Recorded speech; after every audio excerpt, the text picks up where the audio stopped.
terminamos todo lo que correspondía al uso muscular. ¿Ya? Entonces lo que correspondía a las fibras transversales, su parte sensitiva, ¿ya? Sensitiva, primaria, secundaria, su parte motora, que eran las fibras gamma a gamma.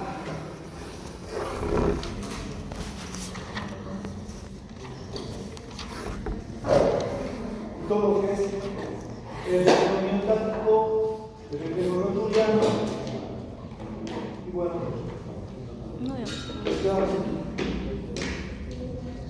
entonces nosotros ya vimos lo que es el reflejo, perdón, el uso muscular.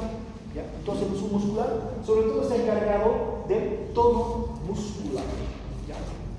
Cuando se produce la excitación de este uso muscular, cuando hay un elongamiento. Entonces, dicho todo esto, ahora tenemos al órgano tendinoso de Golgi. Lizzy, ¿te acuerdas dónde está ubicado este órgano tendinoso? ¿Qué es un órgano receptivo? En los tendones. ¿No dijimos que se ubica? Pero sí, ya te dibujo nada más.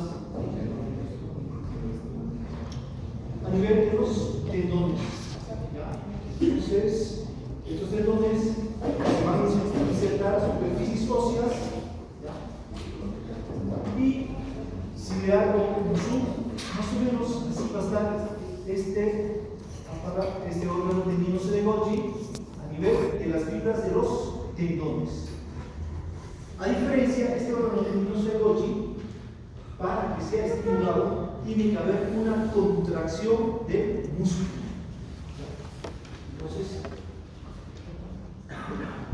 Entonces, este órgano tendinoso de Golgi, al producirse una contracción, va a identificar la tensión muscular. Entonces, para que se estimule este órgano tendinoso de Golgi, tiene que haber tensión muscular. Por lo tanto, a esto vamos a decir que es una contracción muscular, a diferencia del uso muscular que necesitaba un elongamiento o alargamiento. También vimos en la anterior clase que existen dos tipos de contracciones. Una es la isotónica y otra es la isométrica. La contracción isométrica se caracteriza por cualquier contracción muscular, pero las fibras musculares no se acortan. O sea, por ejemplo, en el ejemplo que vemos ahí, el brazo está sosteniendo un peso, hay contracción muscular, pero las fibras musculares no se están acortando. En cambio, en la otra, igualmente hay un peso a nivel del miembro superior, pero hay un acortamiento de sus fibras musculares.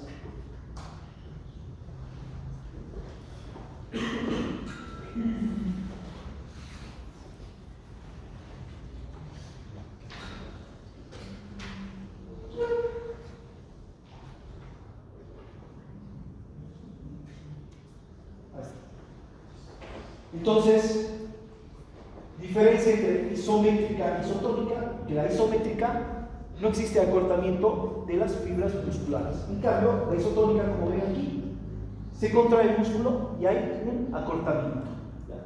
Entonces, lo que vamos a ver en esta clase es cómo este aparato de Golgi identifica la tensión muscular porque hay una contracción del músculo, va por una vía aferente hasta la asta dorsal y va a ser una sinapsis con una interneurona, la cual se va a conectar con una motoneurona anterior.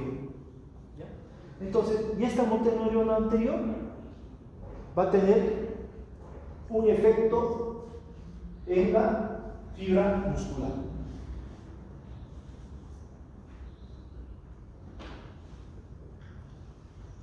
Como vemos, las motoneuronas, ¿a qué tipo de nervios se conectan? ¿Qué tipo de nervios son?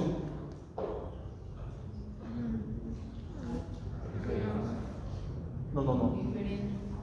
Ya, esos nervios eferentes, ¿qué tipo son? A gamma son de uso muscular. A alfa. Son A alfa.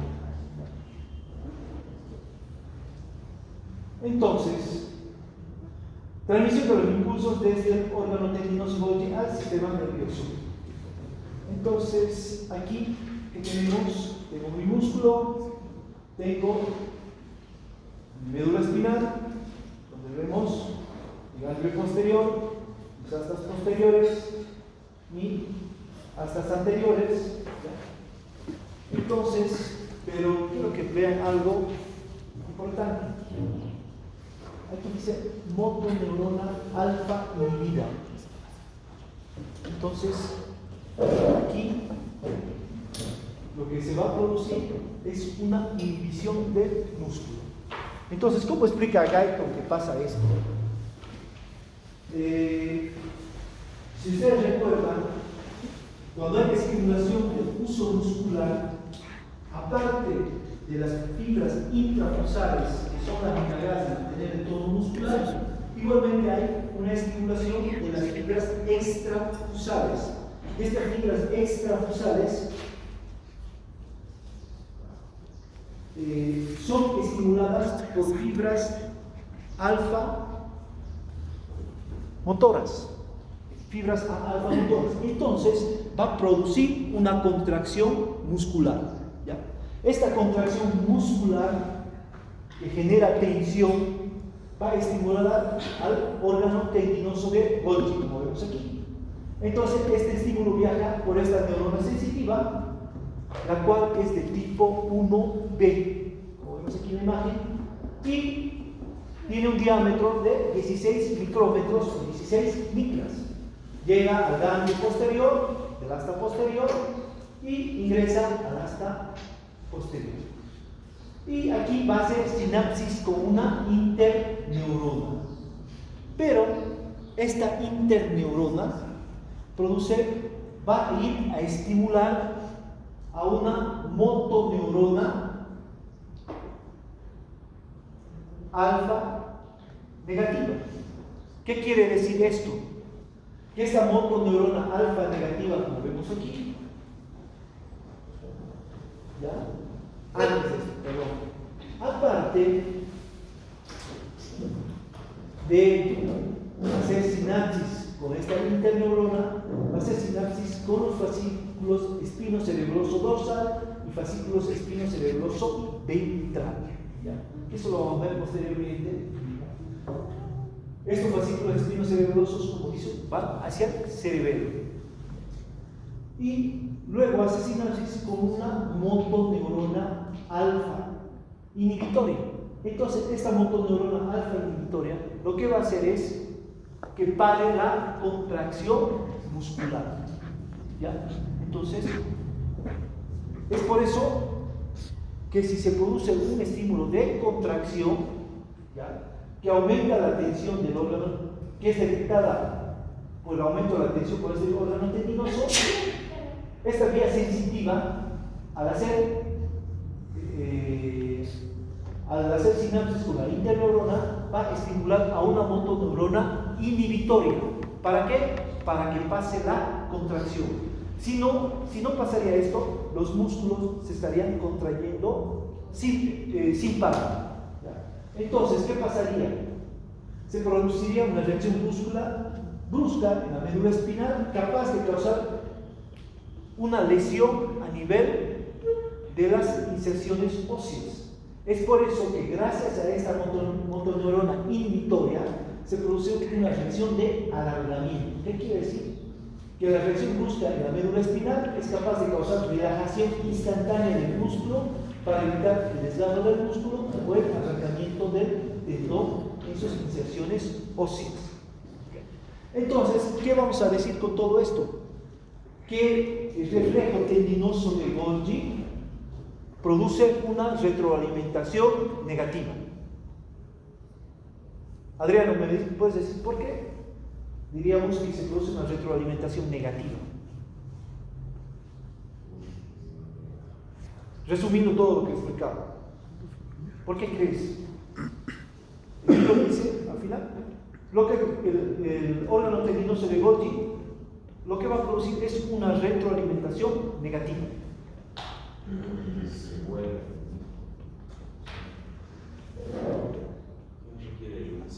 ¿Qué dices, Andrés?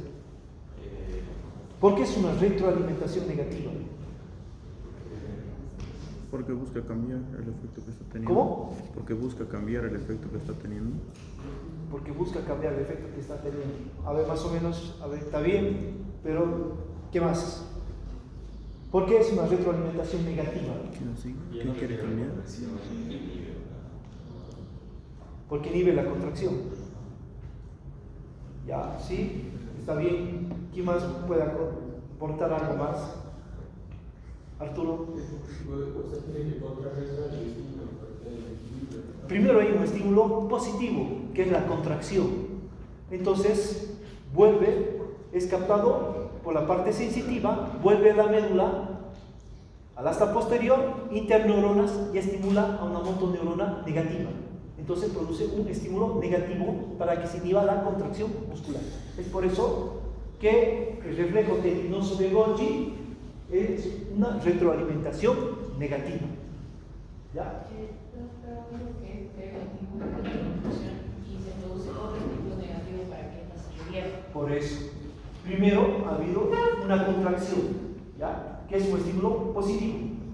Esta contracción ha estimulado al órgano tendinoso de Golgi, que lo tenemos aquí, los tendones. Entonces este estímulo viaja hasta la asta posterior, hace sinapsis con las interneuronas, y estas interneuronas van a estimular a una motoneurona inhibitoria, creando un estímulo negativo, por lo cual va a producir la relajación muscular. Entonces, una contracción va seguida de una relajación. Si no, se producían lesiones musculares, como ruptura muscular, arrancamiento de las inserciones óseas. Por ejemplo, lo que le pasó a Lampe, ya no sé qué le pasó. Un muerto, Lampe. Ruptura del tendón de Aquiles. Tal vez su mal movimiento no ha podido controlar, no ha habido una retroalimentación negativa. No puedo despejar y... O no, yo pensaba que estaba simulando, la verdad. No lo justifique. ¿Qué decías, Pietro? No puedes controlar. Sí, pero primero que pensé. Casi me da un infarto de miocardio. Entonces, la el órgano tendinoso de Golgi produce una retroalimentación negativa. ¿Dudas sobre esto? ¿Está claro? ¿Está bien? ¿Se entiende? Moira, ¿se entiende? Básico, ¿eh? Entonces, una de las funciones del órgano tendinoso de Golgi es la reacción de alargamiento. ¿Qué es la reacción de alargamiento? La retroalimentación negativa. ¿Para qué? Para que el músculo se relaje y no se produzcan lesiones musculares. ¿Cuál es otra función del órgano tendinoso de Golgi? Como vemos aquí. Entonces, tengo músculo. Este músculo anterior, el músculo, ¿cuál dijimos que es? Cuádriceps femoral. El músculo que se encuentra en la parte posterior, este es el bíceps. Entonces igualmente tengo mi médula, aquí tengo mi parte sensitiva y mi parte motora. Entonces, ¿cuál es la otra función del órgano tendinoso de Golgi? Es manejar las fuerzas de contracción de las distintas fibras musculares. Entonces, ¿qué pasa aquí? Primero, se produce un estímulo de contracción, ¿ya? Igualmente, ¿ya? Las fibras extrafusales son estimuladas por fibra alfa, por motoneuronas alfa, ¿ya? Que me produce una contracción muscular. Entonces, este músculo está contraído, el cuádriceps femoral. Entonces, esto es captado por el órgano tendinoso de Golgi. ¿Por qué? Porque ha aumentado la tensión. Entonces, este va a producir que la parte sensitiva, ¿ya?, que son fibras 1B, o B1, ¿ya?, llegue al ganglio posterior, ingresen al asta posterior y hacen sinapsis con interneuronas, ¿ya? Pero vean aquí, hacen una sinapsis, pero unas van a ir a estimular a motoneuronas excitatorias, y la otra, volvemos aquí, para ir a excitar a motoneuronas inhibitorias. Ahora, estas motoneuronas inhibitorias, como veo aquí, va a ir hacia el cuádriceps femoral. ¿Qué va a producir? Relajación. O sea, por eso la contracción muscular está seguida de relajación. O sea, ¿qué va a producir? Una relajación de los músculos flexores agonistas. Y esta otra interneurona va a estimular a una motoneurona excitatoria. Pero esta motoneurona excitatoria va a ir hacia el bíceps femoral. ¿Y qué va a producir? Contracción. Entonces, gracias a esto, o sea que aquí se está estimulando a los músculos antagonistas, flexores antagonistas. Gracias a esto, nosotros podremos estirar aquí la pierna y volverla a contraer. ¿Cuál era una de las funciones de la médula espinal? Caminar, la marcha. Entonces, yo con esto estoy explicando que gracias al órgano tendinoso de Golgi, yo puedo igualar las fuerzas de contracción de las distintas fibras musculares. Entonces, repitiendo, se estimula el órgano tendinoso de Golgi, por la vía sensitiva llega al asta posterior. El asta posterior va a estimular a interneuronas, la cual va a excitar a una motoneurona inhibitoria, la cual va a ir hacia el músculo cuádriceps femoral, que es un músculo flexor agonista, y lo inhibe y lo relaja. En cambio, la otra interneurona excita a una motoneurona excitatoria, la cual va a producir la contracción del músculo bíceps femoral, y este se va a contraer, y gracias a todo esto la pierna se contrae. Entonces, gracias a todo esto se produce la marcha. ¿Ya? Entonces ya está explicado cómo se produce la marcha a nivel de los miembros inferiores. ¿Está claro? Bueno, el libro lo explica un poco más largo, ¿no? Pero así manera resumida es esto. Pero se le puede leer, era una tendinosa de Golgi, captar la atención ya que la parte sensitiva que uno llega hasta la cara posterior, y esto hace sinapsis con las interneuronas, pero no hay una motoneurona inhibitoria y otra excitatoria. Y esta inhibitoria va a ir al cuádriceps femoral, provocando traslación, y la excitatoria va a ir al bíceps femoral, provocando contracción, y esto se llama Pero el músculo, ahí en el libro, si revisa, te va a hablar de músculos agonistas flexores y músculos antagonistas flexores. ¿Cuáles serían los agonistas flexores? Los que ayudan a la reflexión. Sería el cuádriceps. Antagonista, el bíceps. Entonces, esto es lo que produciría la marcha así, forma.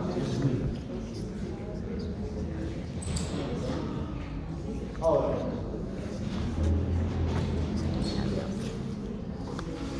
entonces, ya vimos las dos funciones, principales funciones del reflejo tendinoso de Goldstein. Ahora, esto quedó pendiente. Ver del fascículo espino cerebroso dorsal y fascículo espino cerebroso ventral. Entonces, aquí vamos a hablar de la función de los usos musculares y los órganos tendinosos de Goldstein.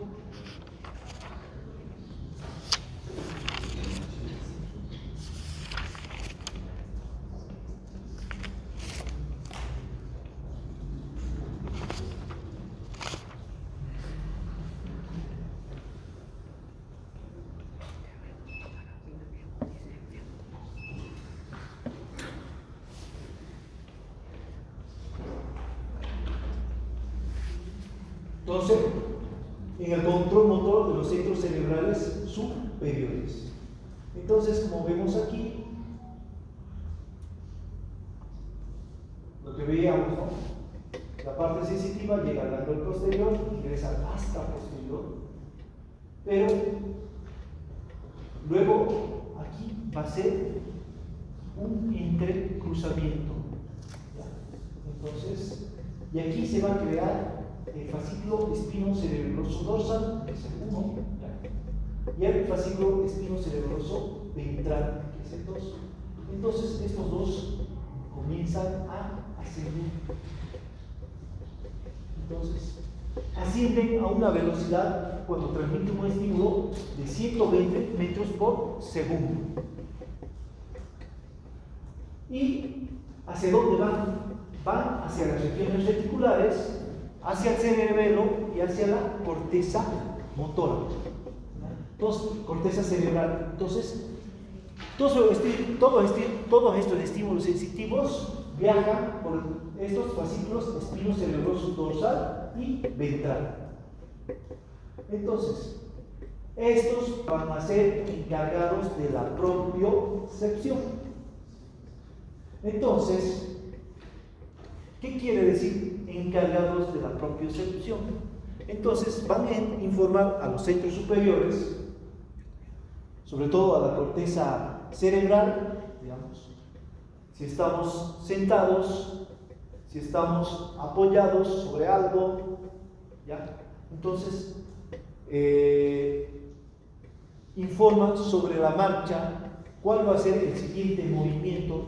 Todo gracias a este fascículo espino cerebroso dorsal y ventral. Es por eso que decimos que es encargado de la propiocepción.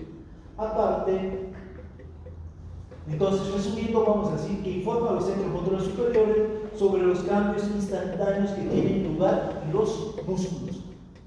Esa es la función de este fascículo espino cerebroso dorsal y ventral.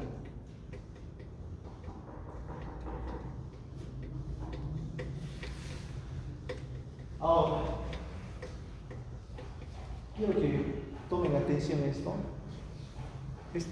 Este libro está re extenso, pero trataba de resumir de una manera que, a ver, ojalá se pueda entender. Entonces, aquí vamos a explicar lo que es el reflejo flexor y el reflejo extensor cruzado.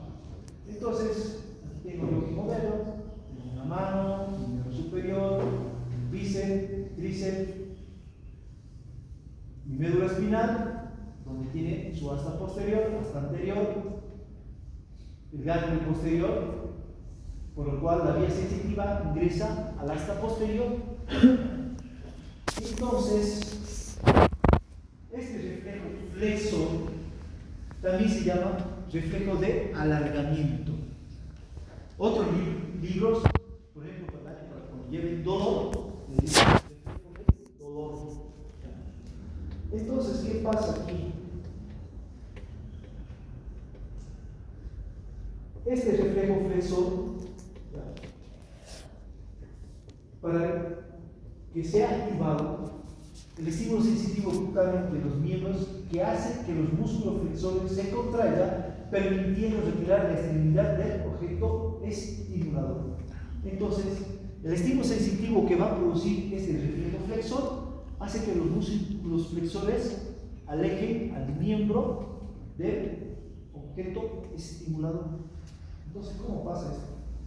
Por ejemplo, si usted lleva la mano hacia esa vela, va a producir un estímulo doloroso. Entonces, cuando se produce este estímulo doloroso, se activan los receptores del dolor. ¿Cuáles eran los receptores del dolor? Ya, ¿cómo se llaman esos? No son receptores. Exacto, terminaciones nerviosas del bien. Entonces, como vemos ahí, que aparece ahí, se estimulan estas terminaciones nerviosas libres, y aquí lo que vemos de verde es la vía sensitiva, la cual va a viajar hasta el ganglio posterior, posteriormente hasta la asta dorsal. Y aquí va a ser sinapsis con las interneuronas. Pero aquí es un poco más complicado. Estas interneuronas que tenemos aquí, ¿ya?, están formando circuitos neuronales divergentes excitatorios y circuitos neuronales divergentes inhibitorios. Aparte, forman circuitos reverberantes postdescárnicos. Entonces, ¿qué pasa aquí? Entonces son estos circuitos neuronales que son divergentes excitatorios, divergentes inhibitorios. Entonces, cuando esta neurona hace sinapsis con las interneuronas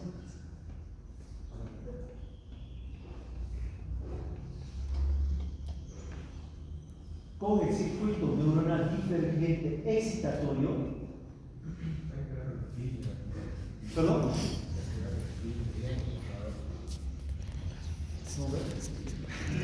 Entonces, ¿qué hace el circuito divergente excitatorio? Va a producir, entonces, este circuito va a ir y va a estimular, primero lo explico así, va a ser sinapsis con una motoneurona excitatoria. Y esta motoneurona excitatoria, como vemos aquí, va a ir hacia los músculos agonistas flexores. ¿Cuál sería este? ¿Qué músculo es este? El bíceps. Entonces es un músculo agonista flexor. Entonces produce un estímulo positivo, lo cual va a producir flexión. Entonces, gracias a esto, yo retiro la mano del objeto, por ejemplo, de la vela que está produciendo calor. Pero ahora, como ustedes saben, no solo el bíceps es un músculo flexor, es por eso que se necesita de un circuito divergente excitatorio. ¿Por qué? Porque va a ser sinapsis con múltiples neuronas, motoneuronas anteriores excitatorias. Por lo tanto, se va a excitar a varios músculos flexores del brazo y el antebrazo para que se produzca este movimiento de retirada, no solo al bíceps. ¿Ya? ¿Está bien? Aparte, hay el circuito neuronal divergente inhibitorio. Este circuito divergente va a ir y va a hacer sinapsis con una motoneurona anterior inhibitoria, como vemos aquí.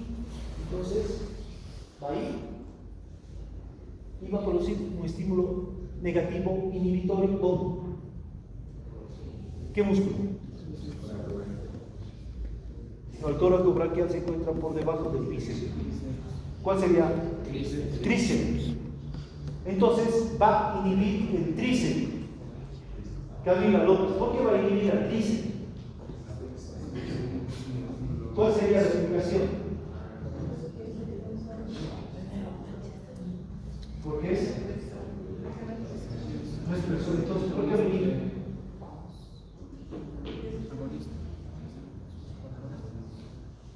Es un antagonista de la flexión, ¿no? Entonces, ¿por qué sería griego? ¿Por qué lo digo al tríceps?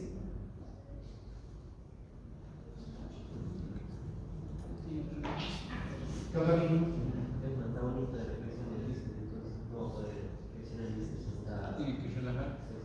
Se produce la relajación muscular para que no se oponga a la flexión.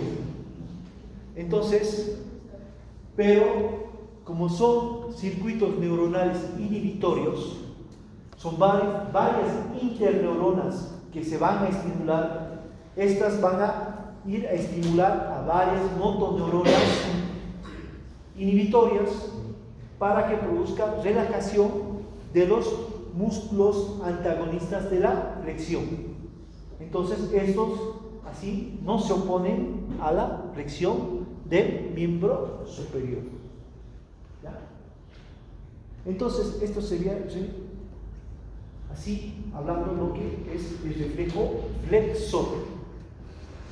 Si ustedes revisan el Gaito, igual te va a hablar, pero ahí te hablan los circuitos neuronales de cómo estos van a ir ya a producir excitación e inhibición.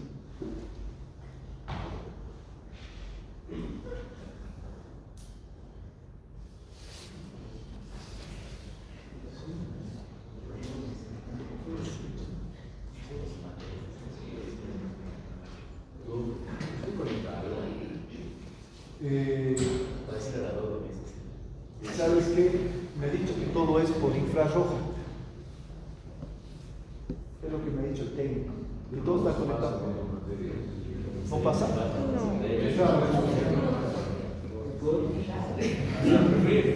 Así no, termina neuro.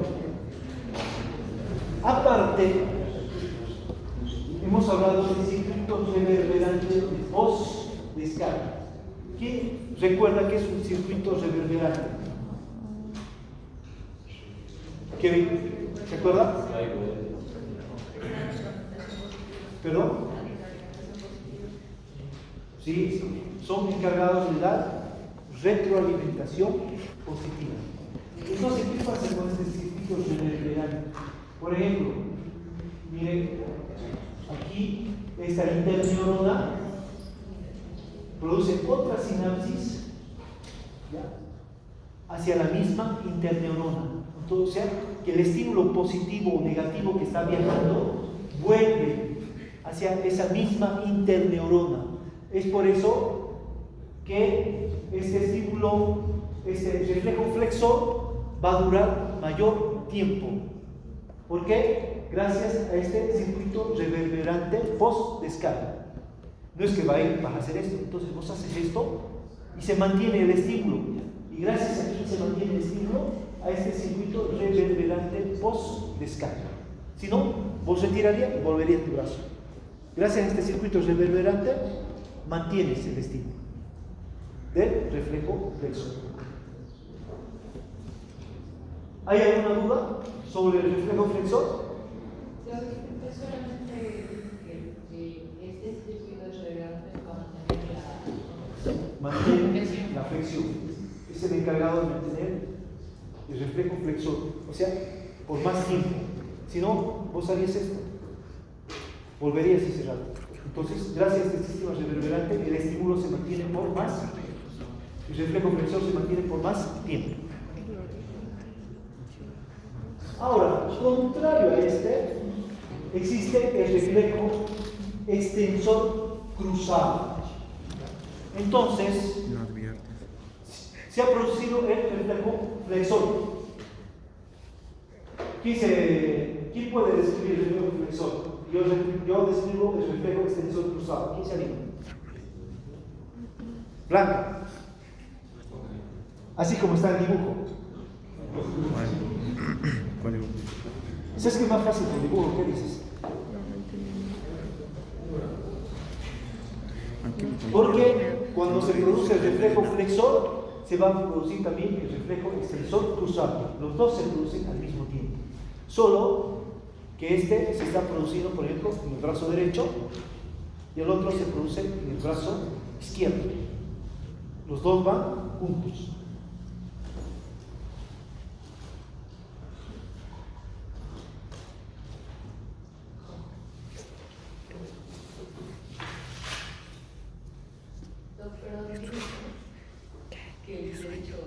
sea, es un ejemplo nada más. O sea, no siempre el derecho, ¿no? Vos también puedes acercar con la mano izquierda. Pero si este derecho está produciendo un reflejo flexor, el otro está produciendo un reflejo extensor cruzado.